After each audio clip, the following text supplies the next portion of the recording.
¿Qué? Buenas noches.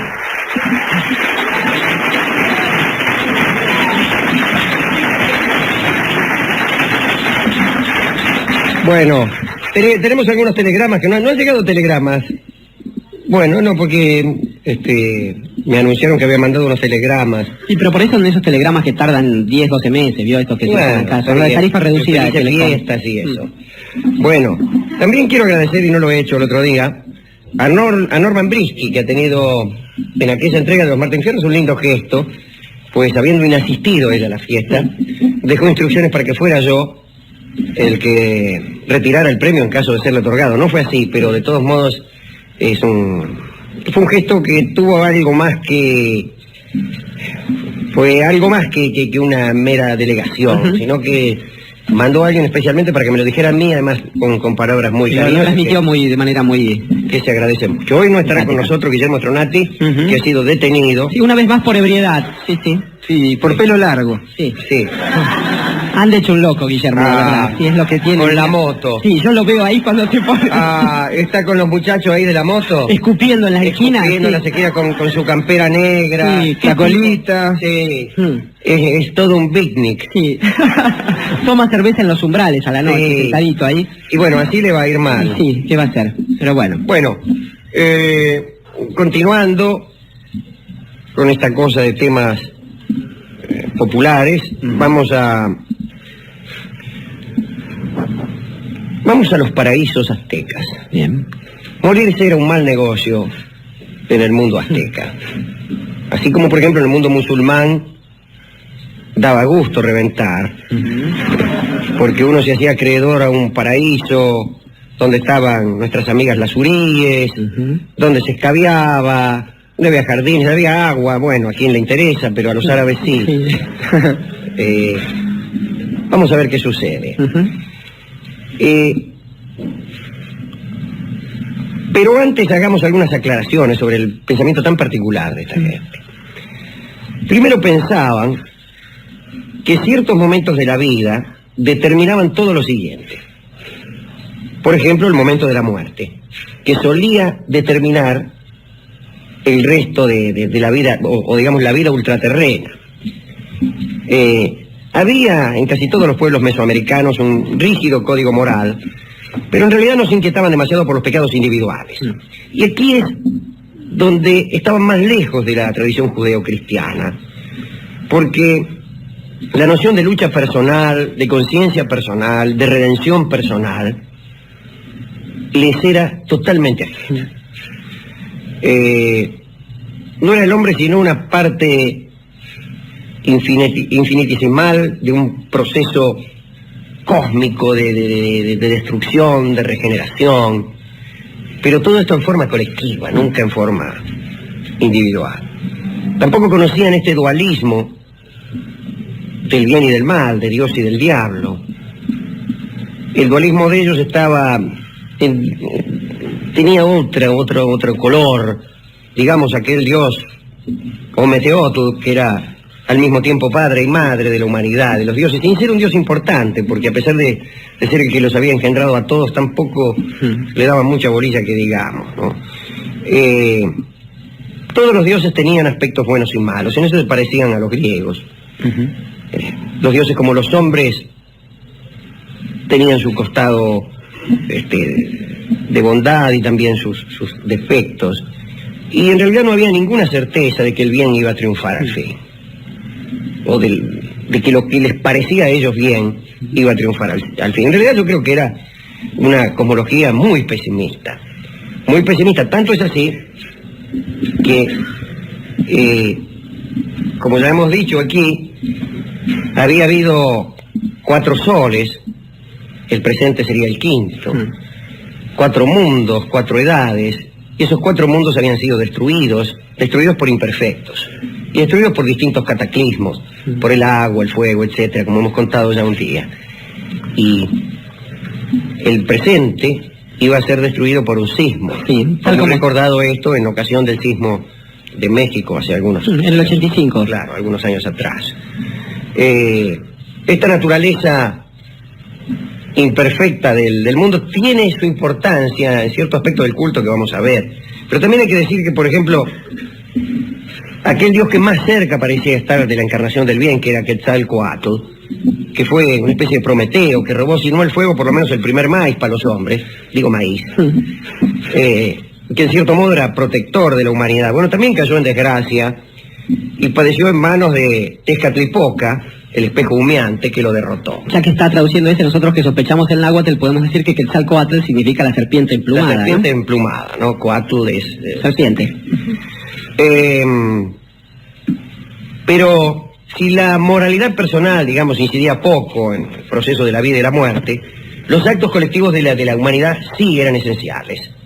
Como se ha dicho, este mundo era el quinto, los 4 anteriores habían sido destruidos, y a los hombres les tocaba velar por la continuación de este ciclo vital.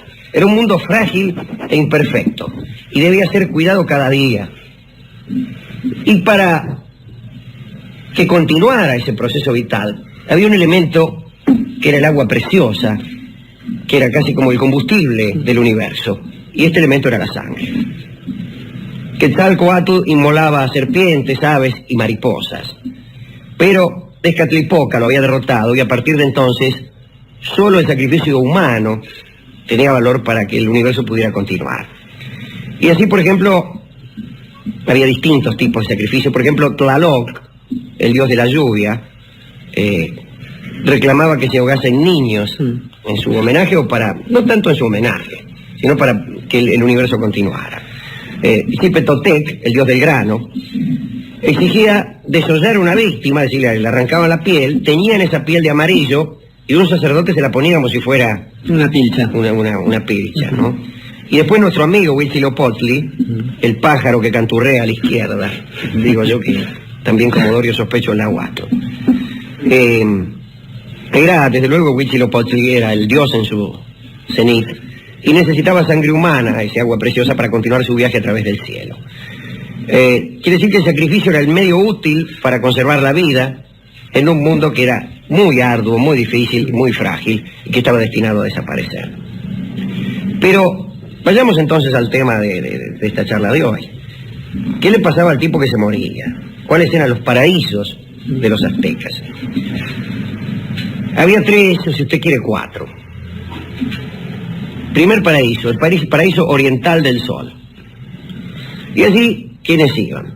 Los guerreros muertos en batalla, que es, en este sentido, es una disposición parecida a la de los musulmanes. Es una constante, porque también los vikings tenían esta historia encima, ¿no? Claro, iban al Valhalla a seguir peleando. Pero iban también los sacrificados en los altares del templo, aquellos que ponían sangre para seguir aceitando los patines del universo. Al amanecer, las almas se congregaban para acompañar al sol hasta que llegaba al cenit. Y después de 4 años podían regresar a la tierra como mariposas. Y si no querían, como pájaros cantores. No parece un buen paraíso, pero debe decirse que este era el mejor. Después venía el paraíso occidental del sol. Allí iban las mujeres muertas al dar a luz, y cuando el sol llegaba al cenit, acompañado por los guerreros y por los sacrificados en los altares del templo, que habían muerto, las chicas reemplazaban a los guerreros y acompañaban al sol hasta el ocaso. También podían regresar a la tierra como mariposas nocturnas. Eso si es que no se le ocurría otra alternativa, que consistía en ponerse en las noches de luna llena en las encrucijadas y raptar niños para luego comérselos. ¿Qué hacía un niño en una noche de luna llena en una encrucijada? Bueno, no lo sé. Pero le voy a decir una cosa. No volví a jorobar nunca más. ¿Sí? Claro. Pero de todo esto la culpa la tienen los padres. Sí. Después venía, no finalmente, todavía habrá otro, venía el tercer paraíso, que era el paraíso meridional, y allí iban las almas elegidas por Tlaloc, el dios de la lluvia, y este reclamaba a los que habían muerto ahogados, por cierto, a los que habían muerto víctimas del rayo, a los suicidas, y a los que morían por enfermedades relacionadas con el agua, por ejemplo, hidropesía, lepra. ¿En qué se relaciona la lepra con el agua? Bueno, la medicina azteca tenía esas cosas. Reumatismo. Cólera. Reumatismo, claro, cólera. Este paraíso meridional se sabe que era un jardín muy verde, eso es todo. Como se ve, a ninguno de estos se accedía por mérito personal. Generalmente tenía que ver con la ocasión de la muerte. Si morías ahogado, al de Tlaloc. Si morías en el parto, al occidental. Pues si morías en batalla, al oriental del sol. Pero desde luego, la mayoría de la gente ni moría en batalla, ni moría sacrificada en los altares del templo, ni moría al dar a luz, ni se suicidaba, ni se ahogaba, ni moría de hidropesía, ni por el rayo. ¿Y qué le pasaba a esa gran mayoría de gente? Bueno, mala suerte. Porque les tocaba, a los que no colaban en ninguno de los 3 paraísos mencionados, oh, Dios, el cielo septentrional o sitial de los muertos. El viaje para llegar allí llevaba 4 años, y durante esos 4 años se atravesaban 8 submundos antes de alcanzar la meta en el 9º. Antes de la cremación, el sacerdote instruía al cadáver para que pudiera atravesar esos cielos o esos infiernos. Y lo proveía de comida, sal, estandartes de papel, porque conocían el papel los muchachos. Y un perro. Ideal para ustedes esto. Sí. ¿Se imagina 4 años con un perro? Ni muerto. Le daban un perro al muerto. El Xoloitzcuintli. Qué lindo, es un perro sin pelo. De ahí viene la cosa de escuincle, que es como se dice eso. Es perro, pero este es una clase de perro que no tiene pelo. Son los perros que encontró Cortés también cuando llegó ahí, que están en los grandes murales en el Palacio de Gobierno sobre la Avenida República Argentina, en México, y que son esos perritos que son muy... A usted no le gusta porque parecen chanchos, pero son lindos porque carecen de todo pelo y no son demasiado ladradores tampoco, no joroban demasiado. Bueno, no ladraban los perros americanos. No ladraban los perros americanos. Con otros perros de muchas razas y no ladraban. El ladrido del perro que tanto detestamos es culpa de los españoles. Es culpa de los españoles.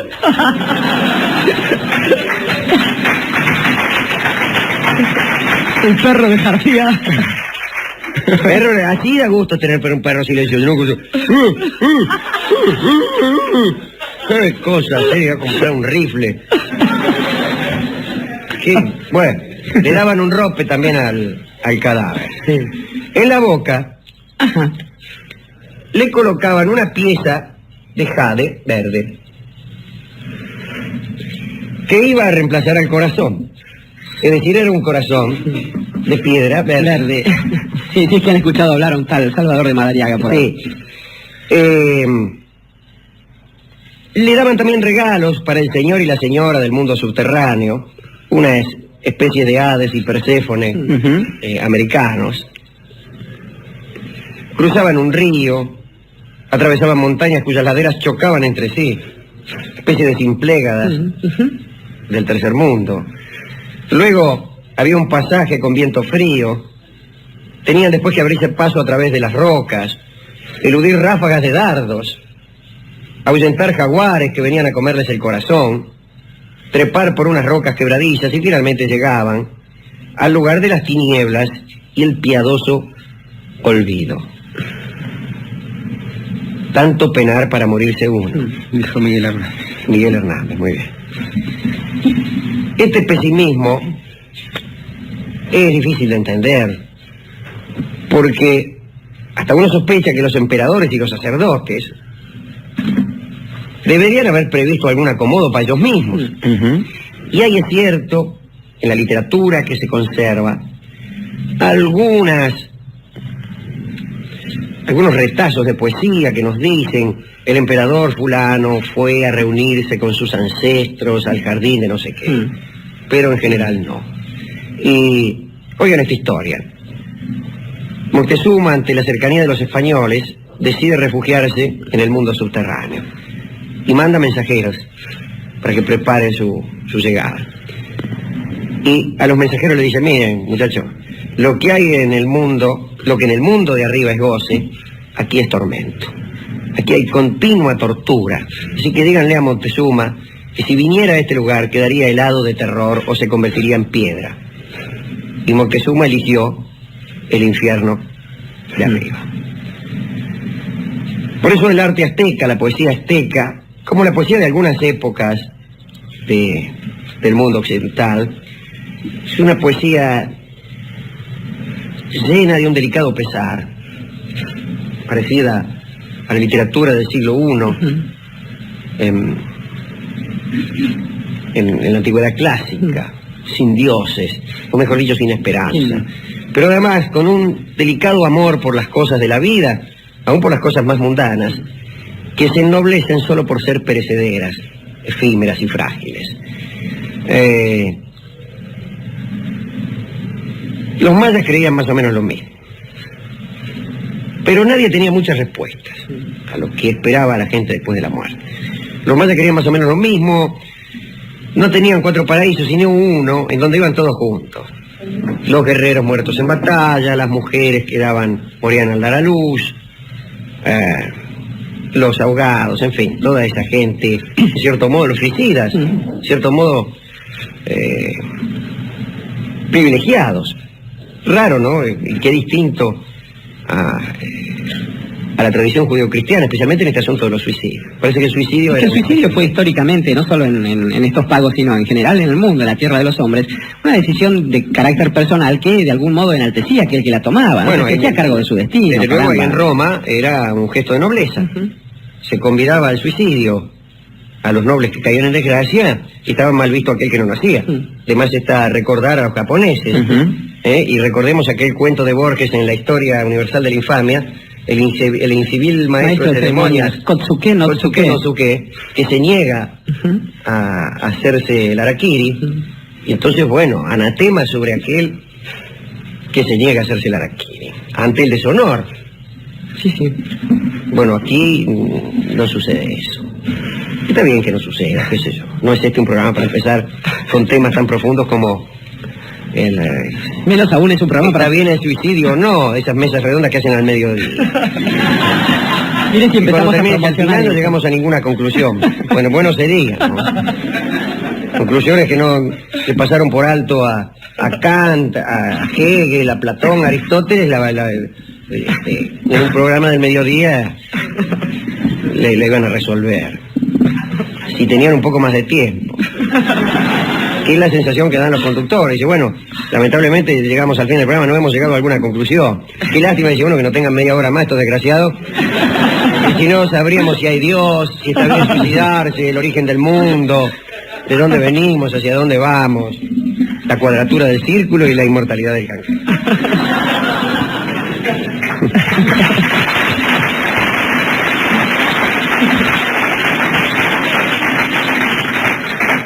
En el México moderno, Dorio, usted que lo conoce, la muerte aún ocupa un sitio especial. Muy destacado. Es una especie de fascinación nacional, la muerte. La muerte como tema, la actitud que se asume ante la muerte es muy importante, actitud de desprecio, la facilidad con que se le infiere a otros. Y algunas fiestas que usted conocerá, ¿no? San la muerte, sin ir más. Claro, como se cree que las almas regresan por alimento el Día de los Muertos, y entonces se cuece un pan especial. Las tumbas se llenan de comida, ¿no es cierto? Se hacen unas golosinas muy lindas con forma de calaveras que en los últimos tiempos, algunos, no, en serio, son pequeños dulces con la forma de un cráneo humano o de un esqueleto, y en los últimos tiempos incluso hay a quien se le ha ocurrido ponerle la marca de un sponsor que dice Librería Gandhi de México, por ejemplo, en el cráneo. Y bueno... se suele poner comida en las tumbas, se la gente va a comer ahí a los cementerios. Pasa la noche en vela, a la luz de algunos farolitos ahí en el cementerio. Y se bebe a lo bestia, ¿no? Se bebe a lo bestia y se dice que la comida pierde el sabor después de estar toda la noche, lo cual es lógico, porque si uno está bebiendo toda la noche como un desgraciado, después no le encuentra gusto a nada. ¿Qué quiere decir? Más bebiendo los néctares que se sirven en estas ocasiones, que no es simplemente el famoso tequila. No es granadina Cusenier. El pulque y esas cosas. Son todos licores precedentes, esos que se sacan de esta planta del maguey y que son terribles, duros. Claro, alucinógenos también, y esa cosa que no hemos hablado hoy, pero que tiene mucha importancia en la cultura azteca y también en la cultura del México actual. Hemos hablado, hay también fuegos artificiales que se hacen con calaveras o qué sé yo.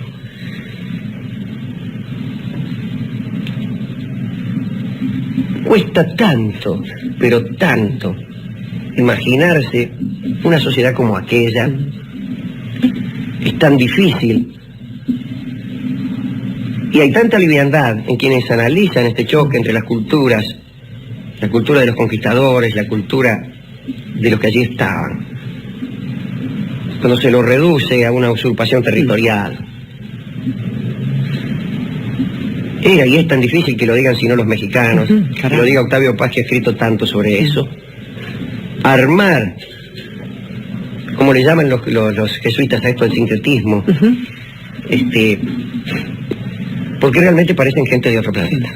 Empezando por un pueblo como el Azteca, que eligió desde el comienzo de su historia casi lo peor que a uno le puede pasar. Tenían una profecía rarísima, que era encontrar a un bicho de estos, un águila mordiendo una serpiente parada encima de un nopal y en medio del agua. Bueno, era una situación difícil y encontraron el único lugar donde podía suceder, que era un pantano, y ahí fundaron la ciudad más grande de aquellos tiempos, que fue Tenochtitlan, México, ¿no? Que es la ciudad más grande de estos tiempos. También. Y en este momento México es la ciudad más grande del mundo. Y que en lugar de tener esos canales que tenían en la época de los aztecas, tiene unas autopistas muy semejantes en las que uno no se puede bajar nunca del auto y puede pasarse años encima de un auto. Porque ha sido desecado todo eso, sí. Pero se va a hundir, dicen también. Sí, también está la otra profecía, los mexicanos se burlan un poco de esto. Pero quiero decir, es tan difícil, sigue siendo tan difícil entender ese pesimismo cósmico de un mundo que está mal hecho, que está destinado a desaparecer, de un mundo en donde la lucha personal no sirve de nada, donde lo único que uno puede aportar es su sangre, pero ni siquiera para una gloria personal, porque fíjese lo que se logra haciéndose sacrificar, un paraíso que no es tal, un paraíso que es un mundo de tiniebla, muy poco deseable, y eso nada más que para que el mundo dure un poco más. Aún así, Alejandro, yo creo que esta charla que usted ha hecho hoy nos permite una dedicatoria que mucho nos complace, porque si bien es cierto que incluso es el último emperador, del muchacho Cuauhtémoc, que supo morir... El sobrino, ¿no?, de Moctezuma. Exactamente, para volver como una mariposa en algún momento, hubo otros hombres en el México más cercano, aquellos hombres que hicieron la primera gran revolución de este siglo, en el año 1910, y particularmente entre ellos un muchacho nacido en el pequeño pueblo de Anenehuilco, en el sur, que alguna vez decidió que tenía sentido el sacrificio personal, el sacrificio de la propia vida, para que esas personas que estaban con él trabajando esa tierra fueran los dueños de esa tierra, y entonces junto a don Emiliano Zapata se hizo esa sublevación que es una de las más nobles que conoció América, gente que sabiendo que iba a volver como una mariposa, quizás decidieron morir como hombres, que es mucho más de lo que puede decidir uno en estos días, ¿no? Para los que han sabido volver después de muertos, como Emiliano, como mariposas, un pájaro cantor canta esto que se llama precisamente la mariposa.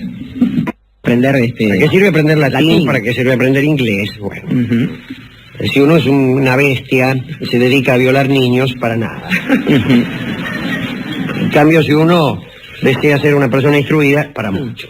Sí, depende de lo que uno quiera hacer. Incluso si uno no quiere ser nada, bueno, ninguna materia sirve para nada, y el colegio en realidad no sirve para nada. O sea, uno quiere ser todo cuanto le enseñen sirve. Depende de lo que uno quiera hacer. Lo que hay es que el país está lleno de personas que no quieren ser nada. Pero quieren triunfar, justamente. Pero quieren triunfar no siendo nada. Esta es una cosa con una manera... Obtener el Martín Fierro a nada. Que es una categoría que van a imponer el año que viene, me parece. Sí, va a estar muy reñido. Va a ser difícil la terna, ¿eh?